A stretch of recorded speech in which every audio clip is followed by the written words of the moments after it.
All right, we're in Sintra, Portugal, and there's real estate for sale. And as you know, I know how to find deals anywhere. So why would this be a good place to find a deal? Let's look at it. So first of all, I can tell right now by where we're at that this is a prime piece of real estate. We're surrounded by castles. We're by the Collegio de Rocio and by the Palacio Castle. So this, to me, if we're walking down, we're gonna go take a look here, would be a great place for a home site.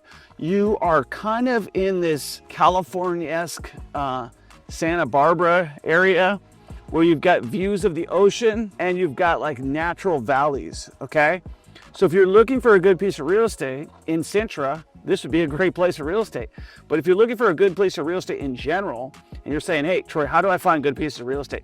Well, you always want to find the worst piece of property in the best area. This is the only lot available that I have seen the whole time we've been here, okay? We're surrounded by mega mansions. Somebody who's gonna build here is gonna have probably, I'm guessing, in US terms, a 5-acre parcel. You probably wanna build up on the hillside here. Let's see how far it goes down. I'm guessing this is maybe on septic, you're gonna have to put this on. I don't know if it's on city sewer, city water. These are all factors that you wanna pay attention to when you're building a piece of property. There appears to be some dumping right here. I don't know if I'm sharing this roadway with somebody else or what that looks like, but it looks like somebody put stuff here to stop flooding because you've got sandbags here and you've got a bunch of brick that dumped here, which seems to be on purpose.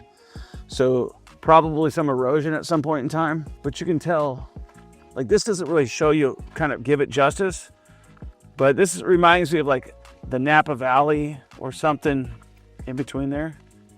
There's a tent down there. Yeah, my daughter just pointed out something down there. But this reminds me of California. So to kind of backtrack, when we're looking for a good piece of real estate, it's not always location, but the first thing you always want to look at is location. But more important than location is, am I buying the worst piece of real estate in the best area? That's more important than location for deal. Secondarily, how am I going to get a good price?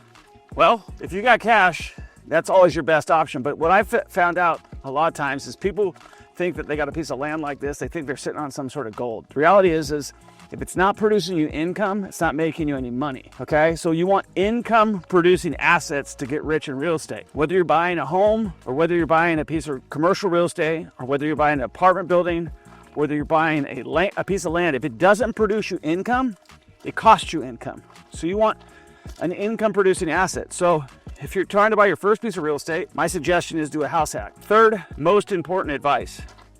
How do I get financing? Is the bank gonna finance me? Could I build a house with a USDA loan? Probably not in Sintra. Can I get the property owner to finance me? Maybe on the lot, but he's not gonna finance the build. So financing is a key element to determine how much things are worth. So like I said, location's important, but it's not the most important. You wanna find, can it produce me income? Can I buy the best piece of property, or sorry, the worst piece of property in the best area? And third, how am I getting financing? Those are all going to determine. Ideally, best financing is going to be the money financing with the least amount of dollars down. Worst financing is going to be cash. You're going to tie up all your capital to try to buy something like this. You want to find something where the asset with some management is going to pay for itself, put money in your pocket for your management fees, right? So, real estate is not about third-party management. It's about taking an asset, managing that asset yourself, producing income, and then increasing the income and have the asset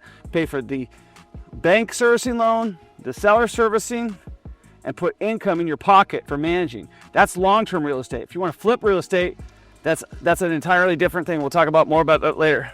Check it. I've done over 700 flips, bought and sold over 4,000 properties. I can help you do the exact same thing I did. Click the link below, schedule a call with my team, and we'll talk to you about how the Millionaire Mentorship community can change your life for the big time, okay? I'm the best in the business. You can check me out against everybody. We teach Section 8, everything, how to flip, how to do everything, how to get money, how to level up your game. I've bought in skyscrapers, apartment buildings, you name it. If you're still stuck where you're stuck, you're not getting enough cash flow that you need to get, and you want a coach to hold your feet to the fire, make you do what you don't want to do, and build the confidence that you need to be successful in real estate, click the link below.